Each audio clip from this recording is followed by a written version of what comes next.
আজকে 18 আগস্ট রোজ মঙ্গলবার। সৌদি আরবের স্থানীয় সময় এখন প্রায় 12:41। জোহরের নামাজ শেষ হয়েছে। প্রত্যেক বছরের তুলনায় এই বছরে সৌদি আরবে প্রচণ্ড গরম পড়তেছে। প্রায় আমার 20 বছরের অভিজ্ঞতা থেকে আমি বলতেছি, গরমের মৌসুম ছিল সৌদি আরবে জুন জুলাই, আগস্টে গিয়ে গরম কমত। ইদানিংকালে জলবায়ুর পরিবর্তনের প্রভাব সৌদি আরবের মধ্যেও পড়েছে, তাই ঋতু পরিবর্তনে আগস্ট মাসের আজকে 18 তারিখেও প্রচণ্ড গরম। আমি সৌদি আরব প্রবাসী, আমার সাথে আছেন আমাদের গোপালগঞ্জের আরেকজন প্রবাসী রেমিটেন্স যোদ্ধা, আমার ভাই বাকার ভাই। উনি দীর্ঘদিন থেকে সৌদি আরবে থাকেন। উনি পেশায় একজন ড্রাইভার। উনি ওনার কর্ম ড্রাইভিং পেশা হিসেবে নিয়েছেন। উনি সবসময় সকল প্রবাসী আজনবী ভাইদের পাশে থাকার চেষ্টা করেন। সবাইকে নিয়ে উনি মার্কেটে যান, মাল আনা নেওয়া করেন। যারা এই দেশে ব্যবসা প্রতিষ্ঠান খুলে বসছেন তাদের অত্যন্ত প্রহরী হয়ে উনি কাজ করেন। অনেক সময় মালের জন্য ব্যবসায়ীরা না যেতে পারলে ওনার কাছে মালের স্লিপ দিলে উনি হোলসেল মার্কেট থেকে মাল বিশ্বস্ততার সাথে এনে দিতে পারেন। তবে বিদেশের এক্সপিরিয়েন্স বা অভিজ্ঞতা অনুযায়ী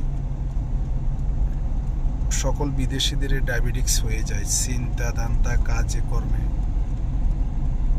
সবগুলোতে।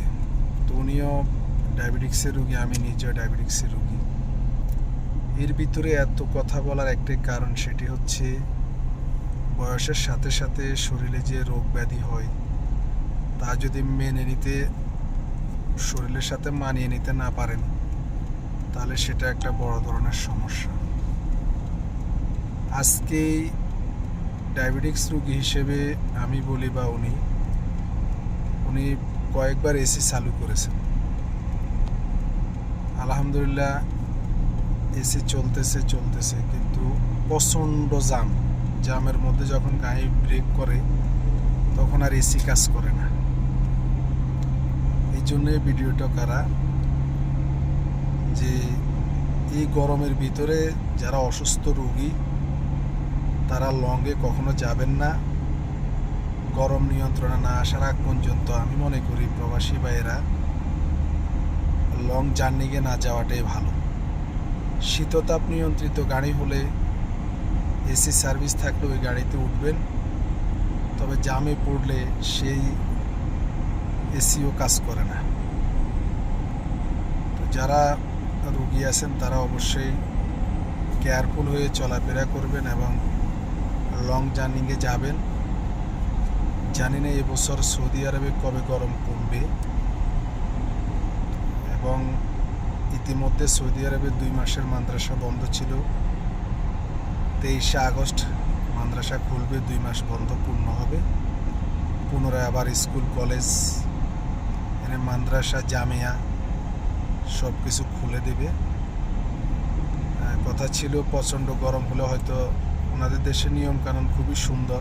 সৌদি আরবে আমরা থাকি দীর্ঘদিন থেকে, ওনারা গরম ঠান্ডা এগুলা খুব চিন্তা করে চলেন যে হয়তো গরম বেশি পড়লে 1 সপ্তাহ 15 দিন পিছায় যেতে পারে তারিখ।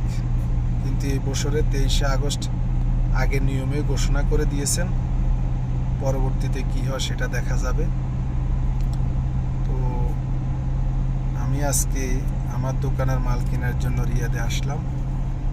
আসা যাওয়ার যে একটা এক্সপিরিয়েন্স গরমের, সেটা আমি আপনাদের কাছে তুলে ধরার চেষ্টা করলাম।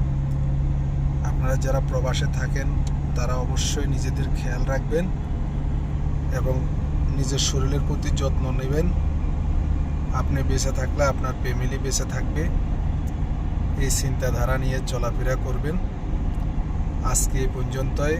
আমি রিয়াদ থেকে দাঁড়াইয়া হয়ে আমার শহর আলাইনাতে রওনা হয়েছি। সবার নিকট দোয়া চাই। সবাই ভালো থাকবেন। আসসালামু আলাইকুম।